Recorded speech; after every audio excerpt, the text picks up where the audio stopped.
Hello and welcome to the Airbus Insider. Today we're going to be doing tactical talk versus Haverfordwest. Now, for many people will be clicking on this thinking, well, what is this video about? We are going to be looking at key points from the game and taking a tactical perspective of the game. Now, despite Airbus's 2-1 defeat at home on the weekend, there were some positive points from the game which we should look at.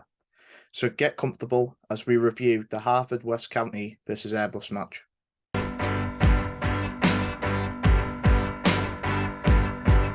I thought the first half for Airbus was quite a good game, quite a good game plan in the sense that Airbus stuck to what they knew how to counter Haverfordwest County against. I think the use of a high line worked very well in situations when Haverfordwest tried to play that ball over the top, and the high line was catching them offside quite early on in the game, which, if they were going to try and get an attack on Airbus, Haverfordwest had to change and able to find that space in behind the defence. This also worked well when Airbus were able to force the opponent wide of the area. This worked a number of times I can remember in the first half where the defence and midfield would work together in unison, push the attackers wide on the attack, which meant that Airbus were able to normally stop quite a lot of their attacks. The use of the high line was also great for other things. I remember quite well that Drew Palmer was very key at winning the ball high up on the halfway line, stopping them from even getting a chance at the defence, and then playing the ball either to the right mid, the left mid, or into the strikers who were occupying the space in between the midfield and the defence, sort of bridging the gap in between the midfield and the strikers, which I thought worked very well for Airbus in that game. When the strikers were able to bridge that gap, normally I've seen a lot of play come in then from the right and left mid, which has a very important job in that game, because as well as tracking back with the defence on a number of times, they were also trying to get to the byline as well and deliver a solid cross towards normally the back post. That putting the pressure on the centre backs to try and clear the ball when the on-running striker would be there to normally head it into the net.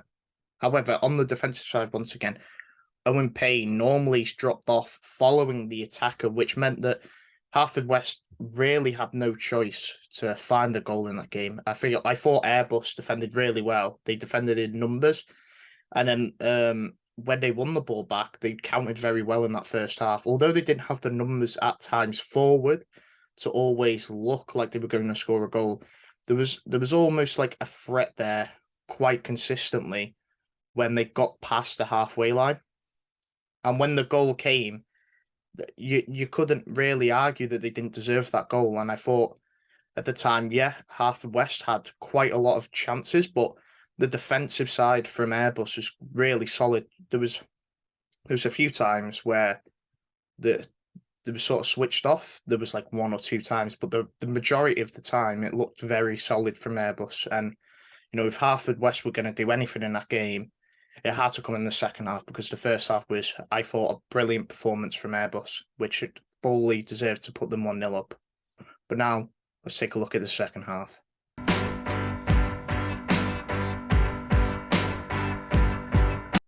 I think in the second half, the idea for Airbus was to just slow the tempo down. They knew Haverfordwest were going to come out in the second half and try and play fast for a football to break what was a very solid Airbus defensive line. And for the first 10 minutes, that worked very well. They were either winning set pieces or giving away set pieces, which, if you want to protect the lead, which is very important for Airbus right now, that's what you need to do. And I thought that was very key in the opening minutes in that second half.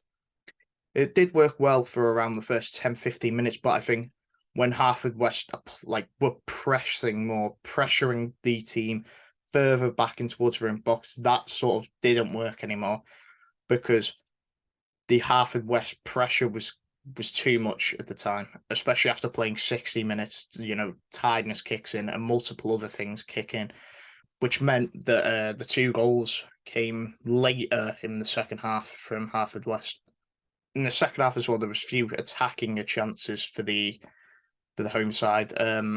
When you look at the the numbers up front. It was there was only one or two really at a time, and it would take something very special from a midfielder or a wide player to break that line and be able to play the pass. There were a few times when one of the midfielders would pick the ball up and drive at the defensive line, and then create pressure and find the pass.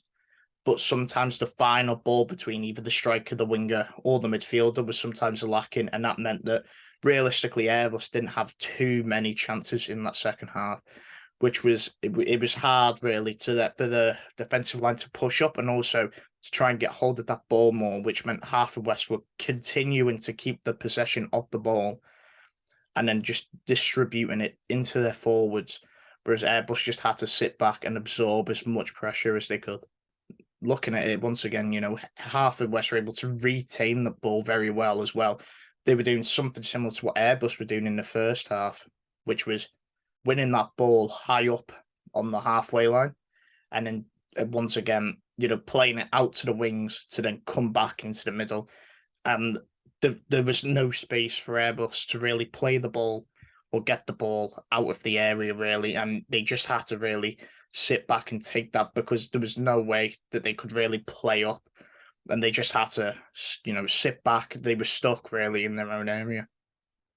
Overall, though, despite the defeat at home, I think there were positive steps taken in this game, particularly in the first half. When you look back, both the defensive display and the attacking display showed very solid signs.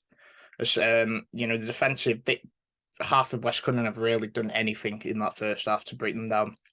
It was a very compact and solid unit.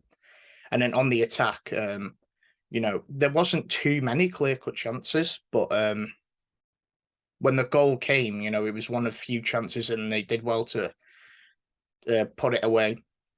And then just after that, there was another chance which Airbus could have doubled their lead, but it was just over the bar. So in terms of chances in the attacking third as well, you can't really knock Airbus what they showed in that first half. In the second half, though, there was just really a lack of chances, a lack of forward play, which just meant Airbus was stuck in their own half, and there wasn't too much that could really be done. I think Haverfordwest did very well to counter what Airbus did in the first half, and it wasn't just down to play from Airbus, it was down to good play from Haverfordwest as well. But I do believe that, if they can carry on in the same vein that they did in the first half, there's no reason why Airbus can't, start picking up some points soon, which they very much need. Thanks for watching. You can check out the Airbus Insider in the comments below. You can find the website and the Twitter page down below. Thanks for watching, and I'll catch you next time. Ta-ra.